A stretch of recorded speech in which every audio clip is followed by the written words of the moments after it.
Sensation, le MAG. Bonjour à tous, bienvenue sur Sensation. Je suis aujourd'hui avec Olivier Jérôme, président de l'association Sérum, une association de santé masculine en France et partenaire de Movember. Bonjour. Bonjour. Alors les cancers masculins sont de plus en plus médiatisés. La sensibilisation et la prévention se développent de plus en plus face à un sujet qui reste encore tabou chez de nombreux hommes. Grâce au mouvement Movember, le mois de novembre est placé sous le signe des cancers masculins. Pour autant, l'information et la prévention doivent se faire tout au long de l'année. Vous êtes donc le président de l'association Sérum. Pouvez-vous nous en dire un petit peu plus sur les objectifs de cette association? Alors Sérum justement a pour but de faire de la sensibilisation sur les cancers masculins, puisque le cancer masculin est malheureusement, enfin les cancers masculins sont malheureusement pas assez mis en avant. Les hommes ne font pas assez attention à leur santé, donc le but c'est vraiment d'informer les hommes, de faire attention à leur santé sur différents types de cancers qui les touchent. Vous vous concentrez donc sur tous les cancers masculins, parmi eux le cancer des testicules. Avez-vous justement des chiffres sur le pourcentage d'hommes touchés chaque année par ce cancer? Oui, tout à fait. Donc le cancer du testicule touche environ entre 2300 et 2800 hommes par an. C'est le cancer de l'homme jeune, 18-35 ans, et c'est relativement simple de pouvoir effectivement voir si tout va bien, puisque c'est l'autopalpation des testicules, et donc c'est vraiment très important. Et c'est un cancer qui soigne très bien. Donc en fait, le but, c'est de sensibiliser les hommes pour qu'ils puissent faire attention, et si on s'aperçoit qu'il y a quelque chose qui ne va pas, aller tout de suite consulter le médecin, et ça se soigne très bien aujourd'hui. Alors justement, vous avez parlé d'autopalpation. Quels sont les examens possibles pour se faire diagnostiquer, notamment si on a l'impression qu'il y a quelque chose qui ne va pas? Alors, il ne faut surtout pas hésiter. Des fois, il y a des hommes, effectivement, qui s'aperçoivent qu'ils sont en cancer du testicule, parce qu'ils ont eu un choc, par exemple, ou quelque chose, une douleur au niveau du testicule. Donc, bien entendu, ça peut être une des causes, une douleur au testicule, mais souvent, c'est un peu indolore, et c'est vraiment l'autopalpation en termes de diagnostic, en fait, on va dire, de méthode de recherche. Il n'y a rien d'autre à faire, il n'y a pas de prise de sang, il n'y a pas de choses comme ça. C'est l'autopalpation. On connaît tous comment nos testicules sont faites, donc c'est relativement simple. Une bonne douche chaude, on palpe le testicule, et si on a un petit nodule, un petit quelque chose de dur, on n'hésite pas à aller voir le médecin tout de suite. Alors le cancer des testicules est le cancer le plus fréquent chez les jeunes adultes entre 15 et 35 ans. C'est ce que vous indiquez notamment dans un communiqué de presse. Est-ce que vous estimez cependant que les hommes sont assez nombreux à consulter un médecin dans ce cadre? Non, malheureusement, c'est un peu la problématique. C'est pour ça qu'on cherche vraiment à faire la sensibilisation et à former les jeunes. Aujourd'hui, et moi le premier, quand j'ai eu un cancer des testicules, parce que c'est ce que j'ai eu il y a maintenant un peu plus de 20 ans, j'allais pas consulter le médecin. Un homme est fort, viril, ne va pas voir le médecin, on n'est souvent pas malade, donc on n'y pense pas.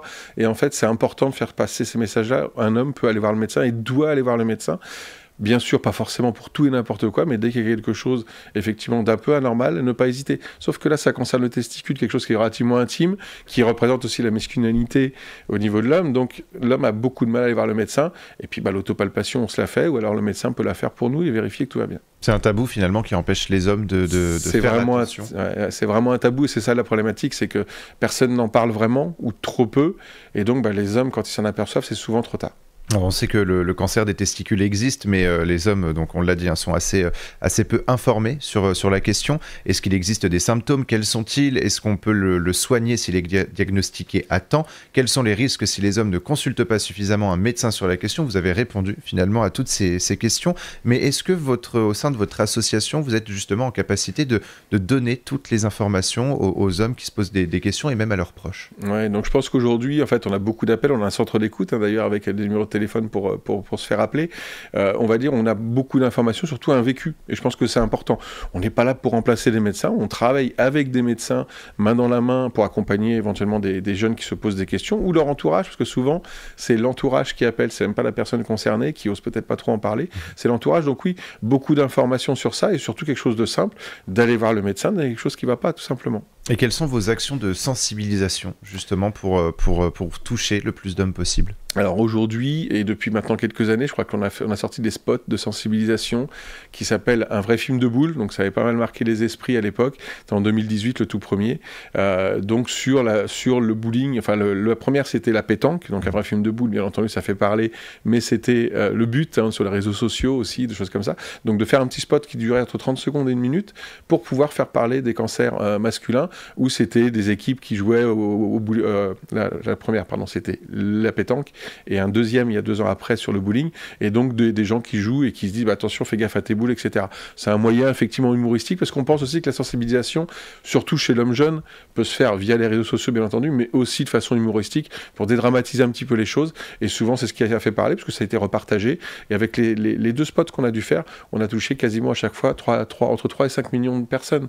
Donc on se dit qu'on remplit notre mission en faisant de la sensibilisation chez les jeunes par les réseaux sociaux, par des vidéos, des choses comme ça. Est-ce que justement on peut faire un bilan par rapport à ces campagnes de sensibilisation? Est-ce qu'elles fonctionnent? Est-ce que plus d'hommes soit donc vous contactent ou soit vont chez le médecin? Alors, je pense que oui, c'est vrai que c'est difficilement quantifiable parce qu'on ne sait pas si les gens vont voir les médecins, mais en tout cas, beaucoup de gens nous ont rappelé après pour nous dire oui, bah tiens, j'ai été consulté, etc. Ou en tout cas, il y en a qui ont dit bah tiens, j'en ai parlé à mon pote, il a vu ça, etc. Je lui ai montré la vidéo. Finalement, il a été consulté. Donc, donner des chiffres, non, malheureusement. On est persuadé que ça aide, oui, sinon on ne le ferait pas et on continue à le faire de plus en plus. Et on a besoin qu'on en parle, donc c'est bien d'être là aussi aujourd'hui. Mais vraiment, voilà, les chiffres, c'est compliqué, mais en tout cas, oui, ça fonctionne bien. Et récemment, vous avez publié une nouvelle campagne sur les réseaux sociaux. Vous l'avez appelée des dick pics pour la bonne cause. Elle a été effective lors de la semaine de sensibilisation contre le cancer des testicules. Quels sont les objectifs de cette campagne de communication? Oui, alors là, on a voulu taper encore un petit peu fort, avec toujours un petit peu sur le ton humoristique. Bon, dick pics, c'est pas forcément quelque chose d'humoristique à l'origine, puisque c'est des hommes qui effectivement envoient les photos de leur sexe à des femmes qui n'ont absolument pas envie de les voir, etc. Et on a détourné un petit peu cette façon de faire en disant, voilà, on a créé des faux profils, ou quand les hommes les envoient, ont un retour d'un message effectivement de quelqu'un qui dit bah voilà, on a regardé ton image, ton testicule a l'air bizarre, etc. C'est plus encore une fois pour faire comprendre aux gens, et puis en disant que c'est pas bien qu'ils le fassent d'ailleurs, hein, ça c'est important, je le dis parce que c'est pas, on n'encourage pas les gens à faire des dick pics, hein. On a dit voilà, ceux qui le faisaient, attention vis-à-vis de ça. Donc ils reçoivent un message en disant voilà, bah tiens, ton testicule a l'air bizarre, etc. Vrai ou pas vrai en fait, hein, c'est le but, c'est vraiment de faire bouger un petit peu les choses et de les envoyer vers un médecin en disant voilà, c'est peut-être pas normal vis-à-vis de ça.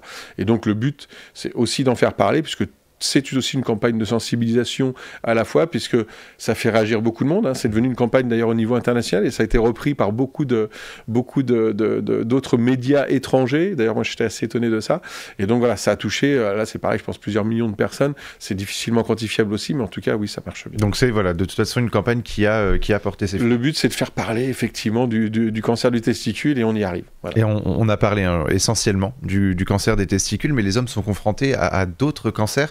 Quels sont les cancers justement les plus fréquents chez les hommes et pourquoi est-il important de consulter un médecin régulièrement? Alors, le cancer des testicules, c'est l'homme jeune, c'est 2300 cas, 2800 cas. Le premier cancer chez l'homme, c'est le cancer de la prostate. Et ça, c'est encore un sujet qui est encore très tabou, peut-être même plus tabou que le cancer du testicule, et donc qui fait qu'on n'en parle pas. C'est l'homme plus âgé, la moyenne d'âge c'est 70-75 ans. C'est malheureusement une moyenne, hein, donc ça veut dire qu'il y a beaucoup d'hommes plus âgés, mais il y a aussi beaucoup d'hommes beaucoup plus jeunes. Et on a des cas de cancer de la prostate avec des hommes de 45 à 50 ans qui sont encore en activité et avec des problématiques potentielles importantes au niveau de leur santé et aussi malheureusement, et c'est pour ça qu'on n'en parle pas, potentiellement de virilité, de beaucoup d'autres choses qui vont autour, et ce qui fait que malheureusement un homme n'en parle pas parce que c'est en dessous de la ceinture et on n'est pas très très à l'aise quand on a des problèmes en dessous de la ceinture et les hommes ont beaucoup de mal à en parler. Donc ce sont les deux... C'est vraiment les deux. Après il y a le cancer de la verge mais qui est très très rare, très agressif, on n'a quasiment pas de cas au niveau de l'association, mais c'est vraiment le cancer de la prostate qui est le plus gros cancer. Il faut savoir que c'est quasiment comme le cancer du sein en termes de nombre de personnes, c'est environ un homme qui meurt toutes les heures en France d'un cancer de la prostate, hein, c'est entre 8000 et 9000 cas, et donc il faut vraiment en parler, c'est vraiment la sensibilisation à l'état pur. Alors, quelles sont vos autres actions au sein de l'association Sérum, par exemple sur la recherche, etc. Alors, aujourd'hui, on intervient aussi beaucoup dans les hôpitaux, c'est-à-dire que à la demande des hôpitaux ou d'opérations qui sont réalisées dans les hôpitaux pour sensibiliser effectivement les hommes sur le cancer de la prostate. Et l'entourage, parce qu'encore une fois, souvent, c'est les femmes qui viennent avec leur mari poser des questions parce que les hommes n'osent pas en parler. Prenons exemple sur les femmes qui font beaucoup plus attention à elles sur leur santé que nous les hommes. Donc ça, c'est important. Mais voilà, donc on intervient, puis après, on aide effectivement à rassembler des fonds pour pour pouvoir aider la recherche avec des dons que l'on peut faire à différents hôpitaux par rapport à ça. On peut justement vous soutenir, donc ces dons servent donc à la fois à aider à la recherche, ils aident aussi à autre chose? Alors à la recherche, ça finance aussi notre centre d'écoute puisqu'on a 2 numéros de téléphone où les hommes peuvent nous appeler pour le cancer des testicules et le cancer de la prostate, et puis ça finance aussi nos déplacements dans les différents hôpitaux en France, parce qu'on a une vocation nationale, et puis aussi à réaliser des spots de sensibilisation sur le cancer des testicules, et sur le cancer de la prostate aussi, on en a fait un qui s'appelait À 2 doigts du bonheur l'année dernière. Et on pourra conclure en rappelant que les cancers masculins, comme tous les cancers, ne doivent pas être tabous. Donc il faut tout simplement se faire dépister. Merci beaucoup, Olivier Jérôme, d'avoir été avec nous sur Sensation. Je rappelle que vous êtes le président de l'association Sérum, association de santé masculine en France. Pour plus d'informations, on peut se rendre sur le site serum.fr. Et pour revoir ou réécouter cette émission, rendez-vous sur notre site et notre application Radio Sensation.